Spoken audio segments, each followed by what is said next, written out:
전 세계가 충격에 뒤덮였습니다. 절대 움직이지 못할 것이라고 했던 태국이 움직인 것입니다. 중국제 HQ-9 방공망이 반경 200km을 덮은 순간 이 전장은 이미 끝났다고 평가됐습니다. 미국도 유럽도 세계 언론도 같은 결론을 내렸습니다. 조종사가 들어가는 순간 격추는 피할 수 없다는 판단이었습니다. 그러나 새벽 5시 42분 단 한 번의 폭발로 모든 예측이 무너졌습니다. 전투기는 무사히 귀환했고 민간 피해는 없었으며 목표물만 정확히 사라졌습니다. 이 불가능한 결과의 중심에는 아무도 주목하지 않았던 한국의 선택이 있었습니다. 지금부터 세계가 완전히 틀렸던 그 전쟁의 진실을 공개합니다. 영상 시작 전에 구독, 좋아요 한번 눌러주시고 대한민국 파이팅! 댓글로 한국을 응원해주세요. 생존 확률 15%. 이것이 제가 CNN 생방송에서 전 세계에 발표한 숫자였습니다. 저는 HQ-9 배치도를 띄워놓고 단언했습니다. 태국 공군이 캄보디아 국경에 접근하는 순간 조종사 10명 중 8명은 살아 돌아오지 못할 것이라고요.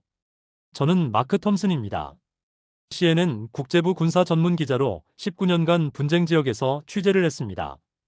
이라크에서 F-16이 불덩이로 추락하는 순간을 봤고 시리아에서 S-300 방공망이 공습을 막아내는 장면을 목격했으며 아프가니스탄에서 공중 우세 없이 싸우는 전쟁의 참혹함을 기록했습니다. 2018년 9월 23일 오후 4시 17분 시리아 알레포의 러시아 S-300 배치 지역에 미군 F-15E 3대가 진입을 시도했습니다. 일대가 격추당했습니다. 생환한 조종사는 제게 말했습니다. 레이더 경고음이 울리는 순간 모든 게 끝났다고요. 그것이 방공망의 현실이었습니다. 2024년 11월 초 태국 캄보디아 국경 긴장이 최고조에 달했을 때 전 세계가 같은 결론을 내렸습니다. 태국은 움직일 수 없다. 캄보디아 국경 인근 포이펫 지역 중국제 HQ-9 방공 시스템 사거리 반경 200km 동시 추적 목표 최대 100개 요격 미사일 48발 탑재 레이더 탐지 거리 300km 미 공군 퇴역 대령 3명 나토 군사자문위원 5명 유럽 3대 군사 싱크탱크 IISS, RUSI, CSIS 이 전장은 봉쇄되었다. 공중작전은 자살행위다. 태국 우돈타니 기지에서 국경까지 직선거리 147km 전투기가 목표에 접근하려면 최소 23분간 HQ-9 사거리 안에서 비행해야 합니다. 그 23분 동안 레이더 추적, 요격 미사일 최소 12발 발사, 회피 기동 불과 3회에서 4회, 생존 확률 15%, CNN 생방송 직후, BBC, 로이터, AFP가 제 분석을 인용했습니다. 태국은 움직이지 않을 것이다. 그러나 그날 밤 11시 42분, 제 이메일에 한 통의 위성사진이 도착했습니다. 발신자 익명. 제목 우돈타니 기지 11월 7일 오후 6시 촬영. 해상도 0.5m. 저는 화면을 확대했습니다. 그리고 얼어붙었습니다. 전쟁 직전의 공군 기지는 특유의 혼란이 있습니다. 2003년 이라크전 48시간 전 쿠웨이트 기지. 급류 차량 27대, 전투기 12대 경납고 박정열, 정비사 24시간 3교대. 2014년 시리아 공습 24시간 전 요르단 기지. 전투기 활주로 끝 줄지어 대기, 무장 요원 미사일 장착, 관제탑 밤새 불빛. 그러나 우돈타니 기지는 달랐습니다. 활주로 비어있음. 경납고 문 모두 닫힘. 급류 차량 주차장 정렬. 조명 평시 수준. 너무나 평온했습니다. 저는 다른 소스를 확인했습니다. 11월 8일, 9일, 10일. 3일 연속 모두 같았습니다. 11월 10일 새벽. 저는 동료 기자 2명과 함께 우돈타니로 직접 향했습니다. 기지에서 약 2km 떨어진 언덕. 오전 6시부터 오후 6시까지 12시간. 단 한 대의 전투기도 이륙하지 않았습니다. 조종사 오전 8시 출근, 오후 5시 퇴근. 야간 훈련 없음. 긴급 소집 없음. 정비사들은 경납고 앞에서 여유롭게 커피를 마셨고 경비병들은 평소처럼 2시간마다 교대했으며 활주로에는 잡초가 자라고 있었습니다. 마치 전쟁이 없는 것처럼. 저는 동료에게 말했습니다. 태국은 포기한 것 같다고요. 그러나 그것은 완전한 오판이었습니다. 태국은 포기하지 않았습니다. 싸움을 준비하지도 않았습니다. 그들은 이미 끝을 계산하고 있었습니다. 그 침묵은 두려움이 아니었습니다. 확신이었습니다. 태국 공군은 알고 있었습니다. HQ-92 200KM을 감시하건 48발의 미사일이 대기하건 조종사들은 위험하지 않다는 것을요. 왜냐하면 조종사들은 단 한순간도 방공망 사거리 안으로 들어갈 필요가 없었기 때문입니다. 저는 그 순간 제가 19년 경력에서 단 한 번도 본 적 없는 전혀 새로운 종류의 전쟁을 목격하게 될 것임을 전혀 예상하지 못했습니다. 그리고 그 전쟁의 열쇠는 한국에 있었습니다.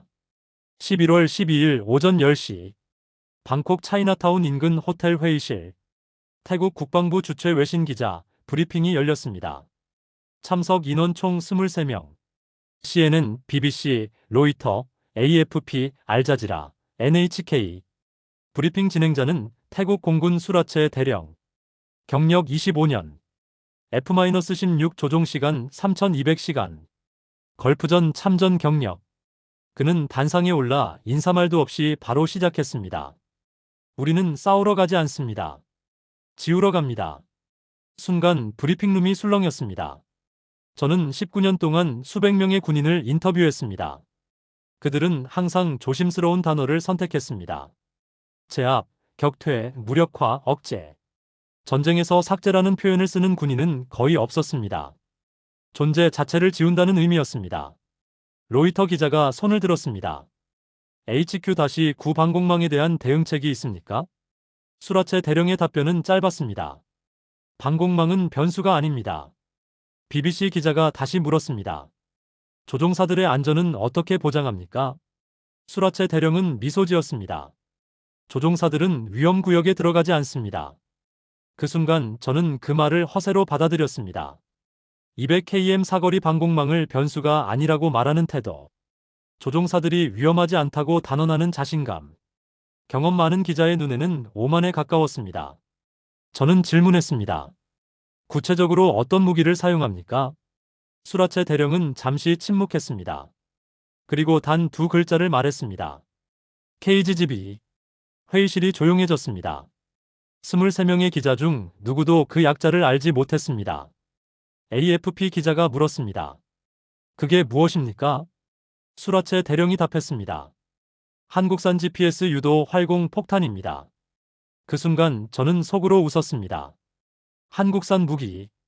K-9 자주포의 성능은 인정받고 있었고 K-2 전차도 경쟁력이 있었습니다. 그러나 최첨단 방공망을 상대로 전쟁의 판도를 바꿀 결정적 무기로는 아직 증명되지 않았다고 생각했습니다. 저는 다시 질문했습니다. KGB의 사거리는 얼마나 됩니까? 투하 고도와 속도에 따라 다르지만 최대 100km입니다. 그 순간 저는 계산했습니다. HQ-9 사거리 200km, KGB 사거리 100km. 전투기가 국경에서 100km 떨어진 지점에서 투하하면 폭탄이 날아가는 동안 전투기는 이미 방공망 밖으로 빠져나갈 수 있습니다. 이론적으로는 가능했습니다. 그러나 저는 여전히 의심했습니다. NHK 기자가 물었습니다. 정확도는 얼마나 됩니까? 수라체 대령은 잠시 멈췄다가 답했습니다. CP 5m. CP는 원형 공산 오차. 발사된 무기의 50%가 목표물로부터 이 반경 안에 떨어진다는 의미입니다. 5m. 놀라운 수치였습니다. 미군의 JDAM도 평균 CP 10m였습니다. 그러나 저는 여전히 믿지 않았습니다. 수치는 그저 수치일 뿐이었습니다. 실전은 달랐습니다. 브리핑이 끝나고 저는 동료 기자들과 카페로 자리를 옮겼습니다. 로이터 기자가 말했습니다. 완전히 허세 같지 않았나요? BBC 기자가 동의했습니다. CP 5m라니 믿기 어렵습니다. AFP 기자도 고개를 저었습니다. 한국산 무기로 HQ-9를 무력화한다? 불가능해 보입니다. 저도 같은 생각이었습니다. 그러나 한 가지는 분명했습니다. 수라체 대령의 눈빛. 그것은 허세를 부리는 사람의 눈이 아니었습니다. 이미 결과를 알고 있는 사람의 눈이었습니다. 그날 밤 호텔방에서 저는 KGGB에 대해 검색했습니다. 정보는 거의 없었습니다. 2021년 개발 시작, 2023년 양산 시작, 그리고 몇 장의 사진. 사진 속 KGGB는 생각보다 작았습니다. 길이 약 3m, 무게 약 500kg, 날개는 접혀 있었습니다. 평범한 폭탄처럼 보였습니다. 그러나 그 순간, 저는 한 가지를 놓치고 있었습니다. 태국이 왜 이 무기를 선택했는지, 왜 수라체 대령이 그토록 확신에 차 있었는지, 그 답은 무기의 성능이 아니라 무기가 담고 있는 철학에 있었습니다. 저는 아직 그것을 이해하지 못했습니다. 하지만 곧 알게 될 것이었습니다. 전쟁이 시작되면요. 11월 14일 새벽 5시, 저는 캄보디아 국경 인근 포이펫으로 향했습니다. 방콕에서 6시간, 국경까지 직선거리 약 230km, 동료 카메라맨 1명과 현지 가이드 1명, 총 3명이었습니다. 목적은 하나였습니다. HQ-9 방공 시스템 뒤에 정확히 무엇이 숨어 있는지 확인하는 것. 오전 11시, 우리는 국경에서 약 15km 떨어진 마을에 도착했습니다. 그곳에서 저는 처음으로 목격했습니다. 중국제 방공 시스템이 보호하고 있는 것이 국가 안보가 아니라는 사실을요.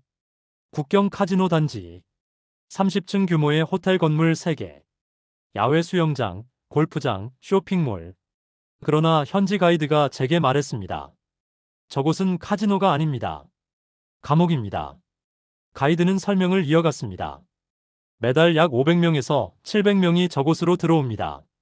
태국, 베트남, 미얀마, 라오스 출신입니다. 높은 급여를 약속받고 옵니다. 카지노 딜러, 호텔 직원, IT 기술자. 그러나 도착하면 여권이 압수됩니다. 전화기도 빼앗깁니다. 건물 밖으로 나갈 수 없습니다. 온라인 사기, 불법 도박, 암호화폐 세탁. 강제로 일합니다. 탈출을 시도하면 폭행당합니다. 지난 2년간 최소 30명이 사망했습니다. 현대판 노예 수용소였습니다. 그리고 그 시설을 보호하고 있는 것이 중국제 HQ-9 방공 시스템이었습니다. 오후 2시, 우리는 국경에서 약 8km 떨어진 언덕으로 이동했습니다. 망원경으로 4시간 동안 관찰했습니다. 확인한 사실들. 3m 높이 철조망, 무장경비원 최소 40명, 출입구단 하나, 24시간 감시. 이것은 리조트가 아니었습니다. 요새였습니다. 저녁 7시, 우리는 국경마을에서 탈출자를 만났습니다. 태국인 남성, 나이 28세, 3개월 전 탈출. 저는 그에게 물었습니다. 어떻게 거기에 가게 되었습니까? 페이스북 광고를 봤습니다. 캄보디아 IT 회사 직원 모집, 월급 $2,000, 숙소와 식사 제공. 저는 방콕 편의점 아르바이트였습니다. 월급 $400였습니다. 망설이지 않았습니다. 그러나 캄보디아에 도착한 순간 모든 것이 바뀌었습니다. 공항에서 벤이 데리러 왔습니다. 총 12명이 탔습니다. 2시간 이동 후 카지노 단지 도착. 건물에 들어가자마자 여권과 전화기를 빼앗겼습니다. 저항하자 경비원 4명이 저를 때렸습니다. 3층 방에 감금되었습니다. 방 하나에 6명. 매일 오전 8시부터 밤 12시까지. 온라인 사기. 한국인, 일본인, 대만인 대상. 가짜 투자 사이트 운영. 할당량 미달이면 식사 없음. 탈출 시도하면 지하실. 지하실에서 나오지 못한 사람 3명 봤습니다. 3개월째 되던 날. 새벽 4시 경비 교대 시간. 3층 화장실 창문을 부쉈습니다. 이불을 묶어 밧줄을 만들었습니다. 뛰어내렸습니다. 다리가 부러졌지만 달렸습니다. 철조망을 넘었습니다. 밤새 숲속을 걸었습니다. 다음 날 오후, 태국 국경 마을에 도착했습니다. 그의 이야기를 듣는 동안 저는 분노했습니다. 조직적이고 체계적인 인신 매매였습니다. 저는 더 조사했습니다. 국제인권단체 보고서 확인. UN 인권이사회 문서 검토, 현지 NGO 관계자 인터뷰. 그 결과 알게 되었습니다. 이 카지노 단지는 캄보디아 군부 고위층이 운영하고 중국 범죄 조직이 자금을 대고 있었습니다. 연간 수익 최소 5억 달러. 그 돈은 무기 구매, 정치인 매수, 범죄 네트워크 확장에 사용되었습니다. 중국 무기는 그들에게 방패였습니다. HQ-9 방공 시스템이 배치된 이유는 국가 안보가 아니었습니다. 범죄를 보호하기 위함이었습니다. 그 순간 저는 깨달았습니다. 이 전쟁은 영토 분쟁이 아니었습니다. 정의와 범죄의 충돌이었습니다. 태국이 싸우려는 것은 캄보디아 정부가 아니었습니다. 그 뒤에 숨어있는 범죄 네트워크였습니다. 그리고 그 범죄의 중심은 정확히 제거되어야만 했습니다. 외과 수술처럼 정밀하게 주변을 다치게 하지 않으면서. 그것이 바로 KGB가 필요한 이유였습니다. 11월 15일 오후 2시 방콕 수쿠밋 로드의 한 카페. 저는 한 장의 명함을 받았습니다. KGB 무기자문단 박준호 수석 기술자 연락처 82-10-XXXX-XXX. 태국 국방부 담당자가 짧게 말했습니다. 이 사람을 만나보십시오. 당신이 궁금해하는 모든 걸 설명해 줄 것입니다. 저는 솔직히 기대하지 않았습니다. 한국 무기 K-9 자주포 폴란드 672문 수출 K-2 전차 터키 기술 이전 천궁 방공 UAE 운용 성능은 검증되어 있었습니다. 그러나 최첨단 방공망을 상대로 전쟁의 판도를 바꿀 결정적 무기로는 아직 증명되지 않았다고 생각했습니다.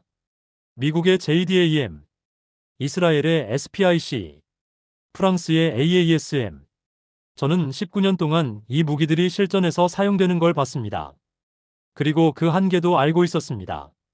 11월 16일 오전 10시 방콕 차이나타운 작은 사무실. 박준호 박사. 나이 50대 중반. 키 175cm. 회색 머리, 검은 테 안경. 흰색 셔츠, 회색 바지. 악수할 때 손에 굳은 살이 있었습니다. 사무실에만 있는 사람의 손이 아니었습니다. 그가 먼저 말했습니다. 마크 톰슨 기자님이시죠? CNN 생방송 잘 봤습니다.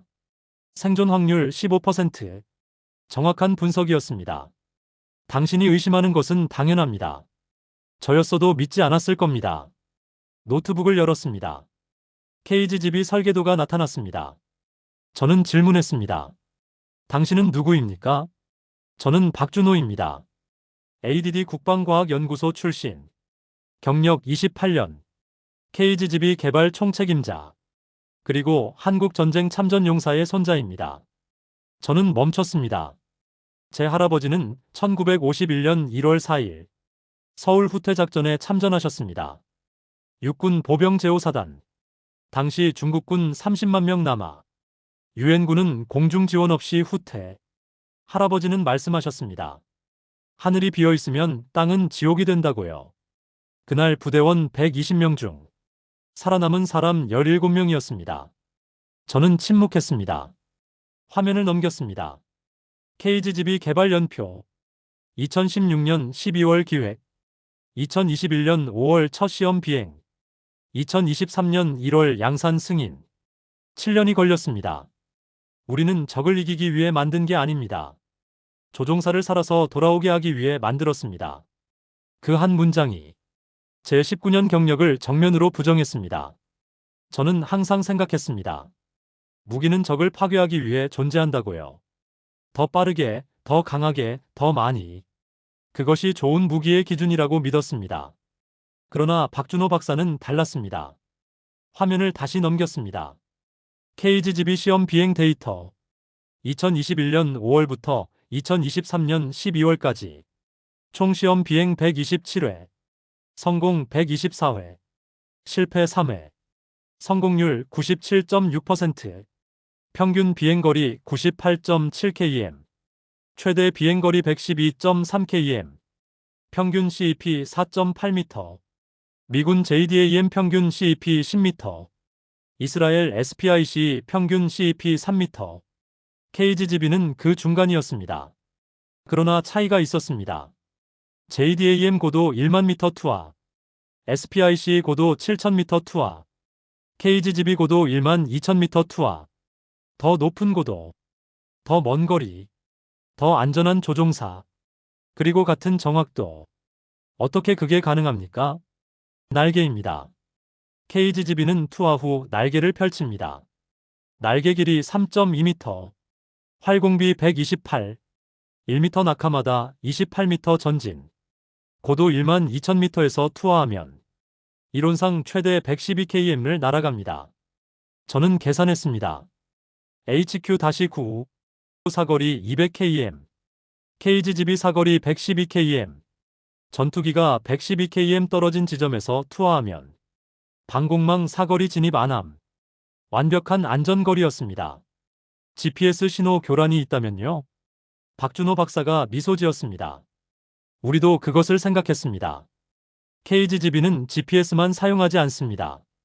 INS 관성 항법 장치 내장. GPS 끊기면 INS 자동 작동.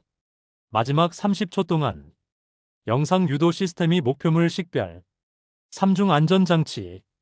저는 더 이상 질문하지 않았습니다. 그 순간 저는 이해했습니다.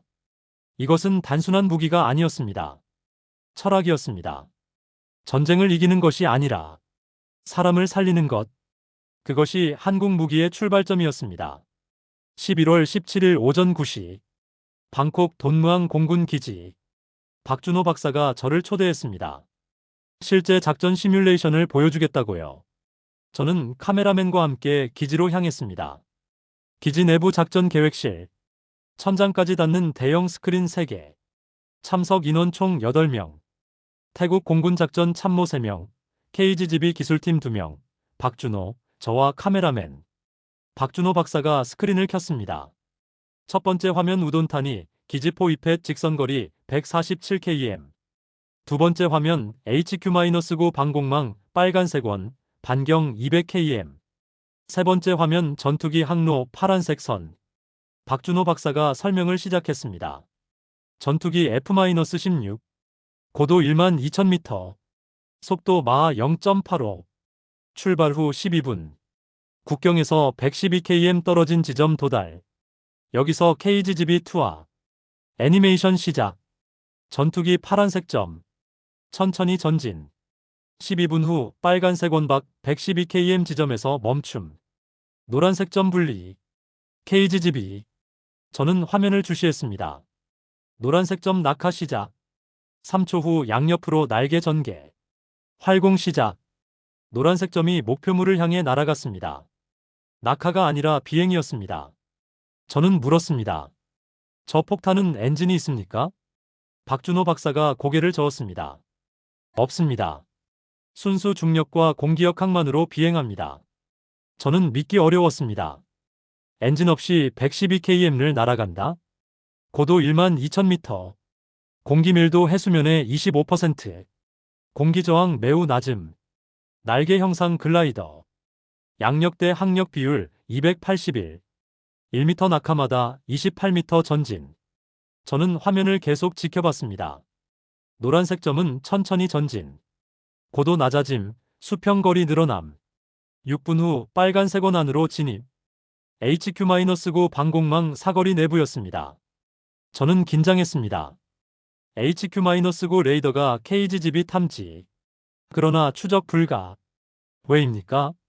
KGGB는 RCS가 매우 작습니다. 레이더 반사 면적 0.01제곱미터 미만. 새 크기입니다. 그리고 속도가 느립니다. 초속 80m, 시속 288km. HQ-9군 고속 목표 요격 설계. 전투기 순항미사일. 시속 1000km 이상. 느리고 작은 목표는 세나 드론으로 오인. 저는 이해했습니다. HQ-9군 작동하지만 쏠 대상 식별 못함. 노란색 점 계속 전진. 8분 30초 후 목표물까지 5km. 이 시점에서 영상 유도 시스템 작동. 화면 전환.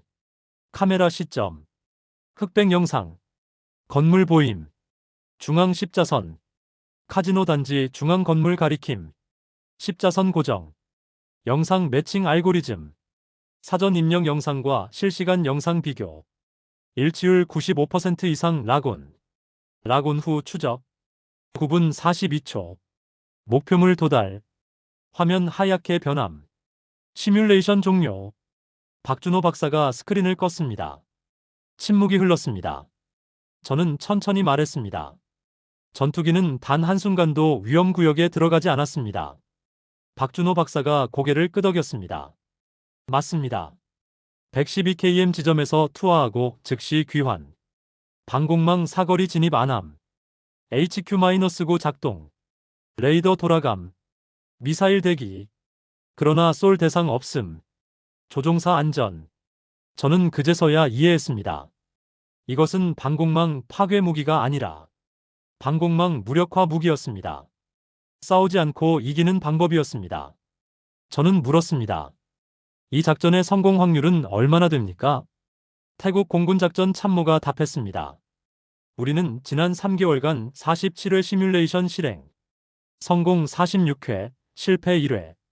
성공률 97.9%. 실패 1회는 기상 악화. 강풍 초속 25m. 현재 기상 예보상. 앞으로 72시간 기상 안정. 강풍 가능성 5% 미만. 성공 확률 98% 이상. 저는 숫자를 다시 확인했습니다. 3일 전 저는 CNN 생방송에서 말했습니다. 생존 확률 15%. 그러나 지금 태국 공군은 말하고 있었습니다. 성공 확률 98%. 완전히 다른 전쟁이었습니다. 박준호 박사가 마지막으로 말했습니다. 마크 기자님, 당신이 본 전쟁과 지금 보는 전쟁은 다릅니다.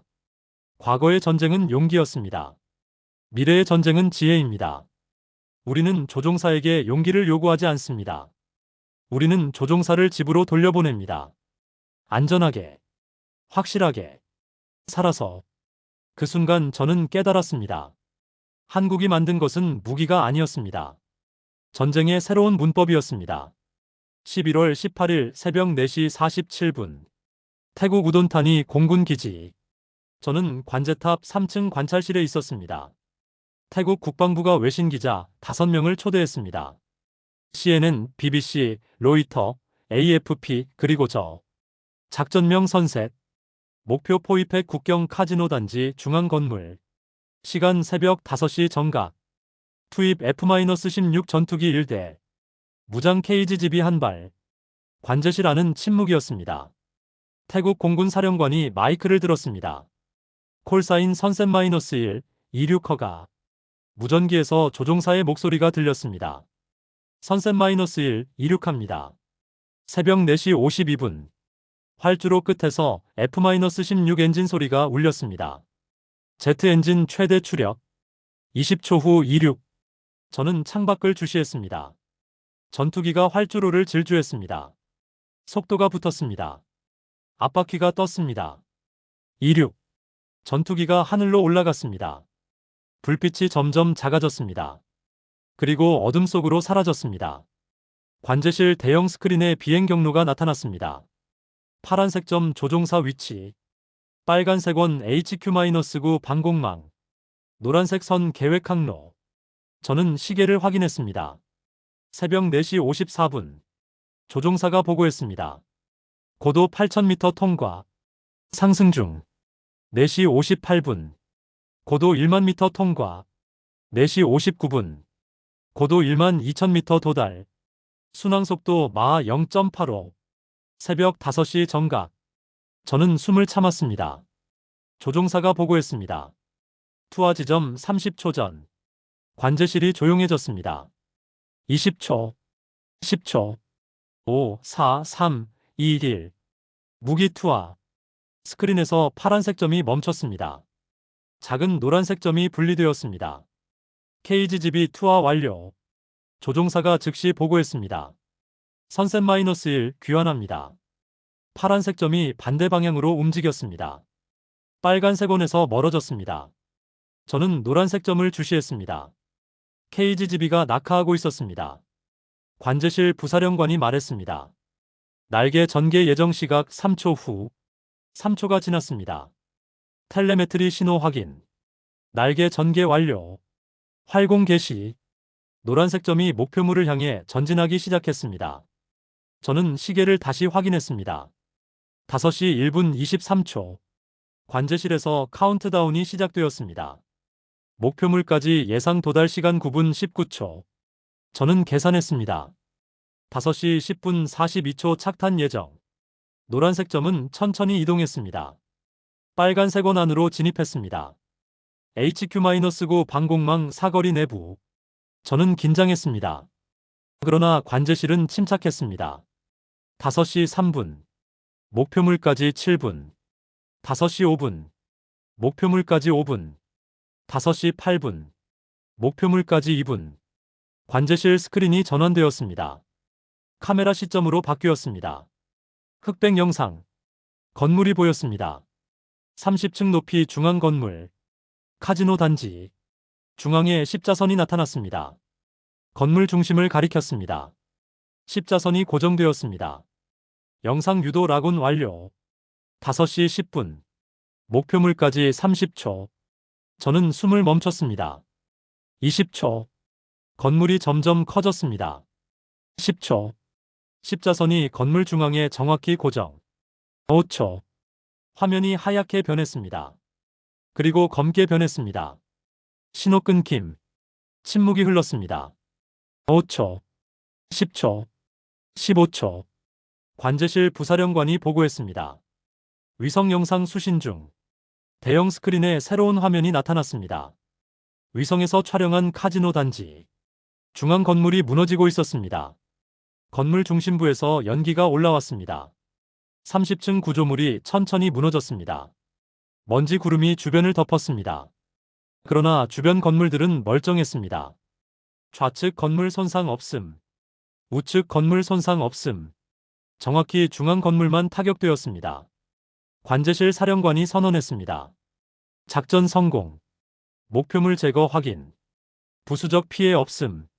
박수가 터져나왔습니다. 저는 박수를 치지 않았습니다. 저는 그저 화면을 응시했습니다. 9분 42초. 시뮬레이션에서 본 시간과 정확히 같았습니다. CPO미터. 중앙 건물만 무너졌습니다. 조종사는 위험구역에 들어가지 않았습니다. 생존 확률 15%라고 말했던 제가 지금 목격하고 있는 것은 성공 확률 98%의 전쟁이었습니다. 그리고 그 전쟁은 단 한 명의 조종사도 다치지 않았습니다. 저는 그 순간 깨달았습니다. 이것은 전쟁이 아니었습니다. 수술이었습니다. 정밀하고 빠르고 깨끗한 한국이 만든 무기는 전쟁을 바꾸지 않았습니다. 전쟁을 끝냈습니다. 11월 19일 오전 10시 방콕 힐튼 호텔 컨퍼런스룸. 국제 기자회견이 열렸습니다. 참석 언론사 37개. 기자 총 82명. 주재 작전 선색 결과 발표. 태국 국방부 대변인이 단상에 올랐습니다. 어제 새벽 5시 태국 공군은 캄보디아 국경 인근 불법 인신매매 조직 거점을 제거했습니다. 작전 시간 9분 42초. 투입 전력 F-16 전투기 1대. 사용 무기 KGB 1발. 목표물 제거 100%. 부수적 피해 0%. 조종사 피해 0명. 회의장이 술렁였습니다. BBC 기자가 손을 들었습니다. 중국은 어떻게 반응했습니까? 대변인이 답했습니다. 중국 외교부는 공식 성명을 발표하지 않았습니다. 캄보디아 정부도 침묵하고 있습니다. 로이터 기자가 물었습니다. HQ-9 방공 시스템은 작동했습니까? 대변인이 미소 지었습니다. 작동했습니다. 레이더는 돌아갔습니다. 미사일은 대기했습니다. 그러나 단 한 발도 발사되지 않았습니다. AFP 기자가 질문했습니다. 이 작전의 의미는 무엇입니까? 대변인이 잠시 침묵했다가 답했습니다. 우리는 증명했습니다. 방공망은 더 이상 절대 방어선이 아니라는 것을요. 회의장이 조용해졌습니다. 저는 손을 들었습니다. 이 무기를 다른 나라도 구매할 수 있습니까? 대변인이 고개를 끄덕였습니다. KGB는 한국이 수출용으로 개발한 무기입니다. 현재 17개국이 구매 의사를 밝혔습니다. 유럽 8개국, 중동 5개국, 아시아 4개국. 회의장이 다시 술렁였습니다. 회견이 끝난 후 저는 호텔 로비에서 박준호 박사를 다시 만났습니다. 저는 물었습니다. 이 무기가 전쟁을 바꿀 것이라고 생각하십니까? 박준호 박사가 고개를 저었습니다. 전쟁을 바꾸는 게 아닙니다. 전쟁을 없애는 겁니다. 어떻게요? 생각해 보십시오. 방공망은 왜 존재합니까? 저는 답했습니다. 영공을 방어하기 위해서입니다. 맞습니다. 그러나 방공망이 무력화되면 저는 침묵했습니다. 박준호 박사가 계속 말했습니다. 방공망에 수십억 달러를 투자해도 조종사를 보호하지 못한다면 그 방공망은 무슨 의미가 있습니까? 저는 이해했습니다. KGB는 방공망을 파괴하지 않았습니다. 방공망의 의미를 파괴했습니다. 박준호 박사가 말을 이었습니다. 지난 50년간 전쟁의 논리는 간단했습니다. 더 강한 방어, 더 빠른 공격, 더 많은 무기. 그러나 이제 그 논리는 끝났습니다. KGB는 증명했습니다. 싸우지 않고도 이길 수 있다는 것을요. 저는 물었습니다. 그렇다면 앞으로 전쟁은 어떻게 될까요? 박준호 박사가 답했습니다. 전쟁은 점점 짧아질 것입니다. 점점 정밀해질 것입니다. 점점 조용해질 것입니다. 그리고 언젠가는 전쟁이 너무 짧고, 너무 정밀하고, 너무 조용해져서 전쟁이라고 부를 수 없게 될 것입니다. 저는 그의 눈을 봤습니다. 그는 농담하는 게 아니었습니다. 그날 밤, 저는 호텔방에서 기사를 썼습니다. 제목 9분 42초가 바꾼 전쟁의 의미. 기사 첫 문장. 2024년 11월 18일 새벽 5시. 태국 상공에서 전쟁의 역사가 바뀌었습니다. 단 한 대의 전투기, 단 한 발의 폭탄, 단 9분 42초. 그리고 전쟁은 더 이상 예전과 같지 않게 되었습니다. 기사를 쓰는 동안 저는 계속 생각했습니다. 한국은 무엇을 만든 것일까? 무기일까? 전략일까? 철학일까? 그리고 저는 깨달았습니다. 한국이 만든 것은 미래였습니다. 조종사가 죽지 않는 미래, 민간인이 다치지 않는 미래, 전쟁이 짧고 정밀한 미래, 그리고 어쩌면 전쟁이 없는 미래. 저는 기사를 마무리했습니다. 마지막 문장. 한국의 무기는 전쟁을 이기는 법을 가르쳐주지 않았습니다. 전쟁을 끝내는 법을 보여주었습니다. 저는 전송 버튼을 눌렀습니다. 다음 날 아침, 제 기사는 CNN 메인 페이지에 실렸습니다. 조회수 1247만, 공유 43만 건, 댓글 8732개. 그러나 저는 숫자에 관심이 없었습니다. 저는 단지 알고 싶었습니다. 세상이 이 이야기를 어떻게 받아들일지를요. 챕터 7. 전쟁의 의미가 바뀌다. 최종 확정본 -1469자. 11월 19일 오전 10시. 방콕 힐튼 호텔 컨퍼런스룸. 국제 기자회견이 열렸습니다. 참석 언론사 37개. 기자 총 82명. 주재 작전 선색 결과 발표. 태국 국방부 대변인이 단상에 올랐습니다. 어제 새벽 5시. 태국 공군은 캄보디아 국경 인근 불법 인신매매 조직 거점을 제거했습니다. 작전 시간 9분 42초. 투입 전력 F-16 전투기 1대. 사용 무기 KGB 1발. 목표물 제거 100%. 부수적 피해 0%. 조종사 피해 0명. 회의장이 술렁였습니다. BBC 기자가 손을 들었습니다. 중국은 어떻게 반응했습니까? 대변인이 답했습니다. 중국 외교부는 공식 성명을 발표하지 않았습니다. 캄보디아 정부도 침묵하고 있습니다. 로이터 기자가 물었습니다. HQ-9 방공 시스템은 작동했습니까? 대변인이 미소 지었습니다. 작동했습니다. 레이더는 돌아갔습니다. 미사일은 대기했습니다. 그러나 단 한 발도 발사되지 않았습니다. AFP 기자가 질문했습니다. 이 작전의 의미는 무엇입니까? 대변인이 잠시 침묵했다가 답했습니다. 우리는 증명했습니다. 방공망은 더 이상 절대 방어선이 아니라는 것을요. 회의장이 조용해졌습니다. 저는 손을 들었습니다. 이 무기를 다른 나라도 구매할 수 있습니까? 대변인이 고개를 끄덕였습니다. KGGB는 한국이 수출용으로 개발한 무기입니다. 현재 17개국이 구매 의사를 밝혔습니다. 유럽 8개국, 중동 5개국, 아시아 4개국. 회의장이 다시 술렁였습니다. 회견이 끝난 후 저는 호텔 로비에서 박준호 박사를 다시 만났습니다. 저는 물었습니다. 이 무기가 전쟁을 바꿀 것이라고 생각하십니까? 박준호 박사가 고개를 저었습니다. 전쟁을 바꾸는 게 아닙니다. 전쟁을 없애는 겁니다. 어떻게요? 생각해 보십시오. 방공망은 왜 존재합니까? 저는 답했습니다. 영공을 방어하기 위해서입니다. 맞습니다. 그러나 방공망이 무력화되면 저는 침묵했습니다. 박준호 박사가 계속 말했습니다.